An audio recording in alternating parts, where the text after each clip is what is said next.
ఇప్పుడు గుత్తి వంకాయ కూర వండుతున్నా. జీలకర్ర, ధనియాలు, ఎల్లిపాయ, అన్నీ అల్లము అన్నీ పేస్ట్ చేసుకొని వంకాయల్లో పెడతా. వంకాయల్లో పెట్టుకొని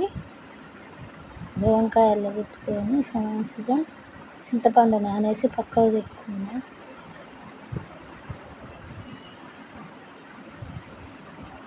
మొత్తము అట్లా పెట్టి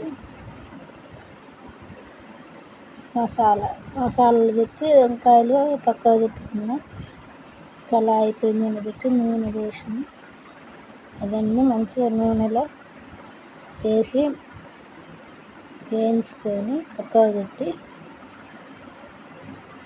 గుత్తి వంకాయ కూర తయారు చేసుకోవాలి. మీరు కూడా అట్లా చేసుకోవాలి.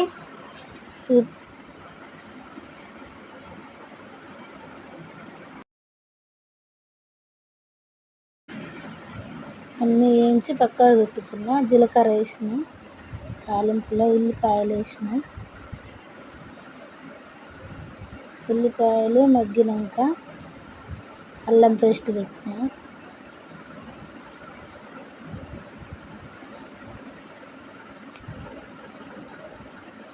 పసుపు వేసి ఉప్పు సాల్ట్ పెట్టిన.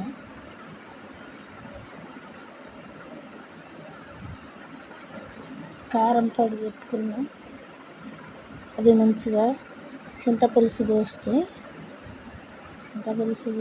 మంచిగా ఉడికాక వంకాయలు పులుసులో వేసిన.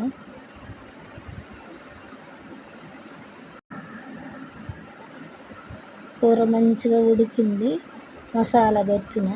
ఇట్లా మంచిగా వేయించుకొని గుత్తి వంకాయ కూర తయారు చేసుకొని